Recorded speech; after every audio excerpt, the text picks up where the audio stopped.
Chapitre 97. Fausse lumière et vraie ténèbres, suite. Ainsi, l'œil corrompu du corps mystique du Christ s'est tourné vers le monde et il ne voit plus le ciel. Car comme notre Seigneur l'expliqua à ses disciples, il n'est pas possible de se partager entre Dieu et le monde. Votre œil est la lampe de votre corps. Si votre œil est simple et pur, tout votre corps sera éclairé. Et s'il est mauvais, votre corps aussi sera ténébreux. Prenez donc garde que la lumière qui est en vous ne soit elle-même de vraies ténèbres. Cette mise en garde de notre Seigneur Jésus-Christ est complétée dans l'Évangile selon saint Matthieu par ces autres paroles salutaires du Christ. Nul ne peut servir deux maîtres, car ou il haïra l'un et aimera l'autre, ou il s'attachera à l'un et méprisera l'autre. Vous ne pouvez servir Dieu et Mammon. Ainsi, pour garder une vision claire et marcher droit, il ne faut pas chercher à se partager entre Dieu et le monde, mais se contenter de suivre le Christ qui est la voie. Ce principe est vrai individuellement, mais aussi collectivement pour les membres de l'Église militante. Ainsi, quand le clergé est simple et pur, c'est-à-dire quand il est tourné seulement vers Dieu et non vers le monde, il peut servir de lampe pour chasser les ténèbres. Il aide ainsi les divers membres de l'Église militante à remplir harmonieusement leurs fonctions, sans crainte de se heurter ou de chuter à cause d'obstacles dissimulés dans l'ombre par l'ennemi. Considérant ainsi les choses, le symbolisme de l'œil sur le billet d'1 $ prend tout son sens, car sur le billet, cet œil accapare la place du soleil, il l'occulte, et pourtant il éclaire un ciel sombre et bas. Il domine aussi, au-dessus d'une construction inachevée, qui rappelle la tour de Babel-Babylone. Cet œil est sans nul doute l'œil qui n'est pas resté saint et pur, et qui aveugle les hommes matérialistes de ces ténèbres. C'est l'œil de Mammon, ministre de Satan, délégué à la concupiscence des yeux. On pourrait dire qu'il est l'expert en la matière.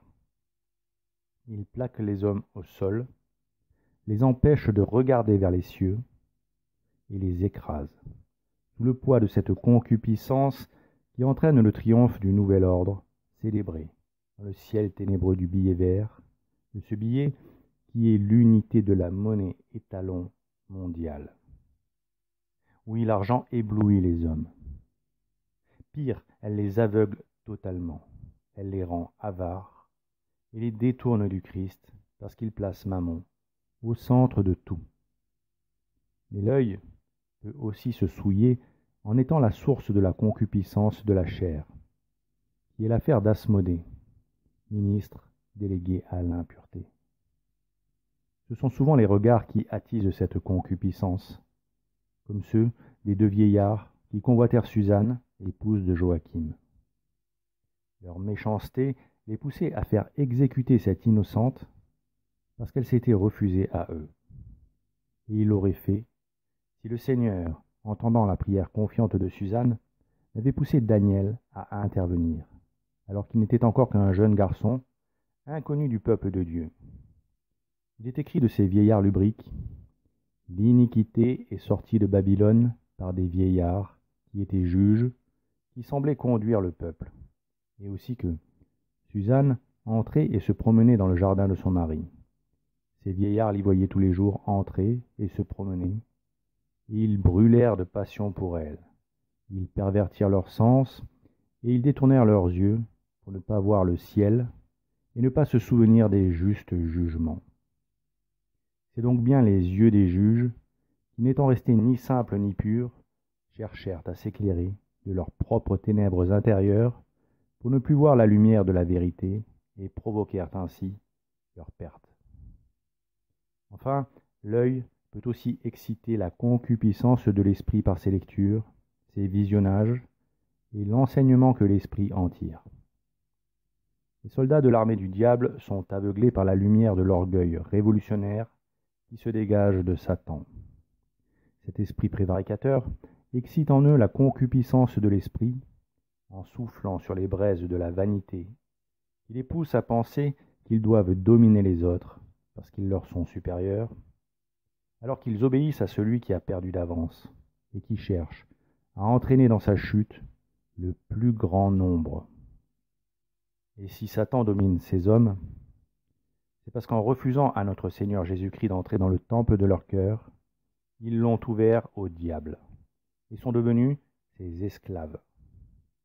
Sitôt entré, le démon y a répandu sa pestilence, dont le mensonge est une des caractéristiques les plus frappantes. En effet, d'une manière qui ressemble à ce qu'accomplit le Saint-Esprit dans les âmes en état de grâce par l'effusion de ses dons, qui vivifie la pratique des vertus théologales infusées à l'état de germe lors du baptême, l'antique prévaricateur diffuse son mal en infectant les blessures laissées par le péché originel sur l'âme, par le biais de la triple concupiscence, yeux, chair, esprit. Il flétrit ainsi les âmes infectées. C'est pour cette raison que l'on ne trouve en elles que fourberie, duplicité et orgueil. Plus le contact avec la nature déchue du démon est long et appuyé, plus elles préféreront l'erreur à la vérité, afin de ne pas avoir à adorer Dieu, ni reconnaître qu'elles lui doivent tout et que rien n'arrive sans sa permission. Les fausses élites occultistes passent leur temps à mentir et à dissimuler parce que ceux qui les constituent sont les rejetons du diable. Mais ils ne dominent rien ni personne sans que Dieu y ait consenti au préalable, parce que notre Seigneur Jésus-Christ sait comment les choses tourneront et que toutes les actions des mauvais serviront ses desseins. Ces fausses élites mentent sur l'origine de la vie, sur l'origine des espèces, sur leurs intentions, sur leur fausse bienveillance qui n'est qu'une incitation à la débauche, au vice et à tous les péchés. Elles mentent sur le contenu de l'enseignement qu'elles imposent à nos enfants pour les pervertir et en faire des soldats de Babylone.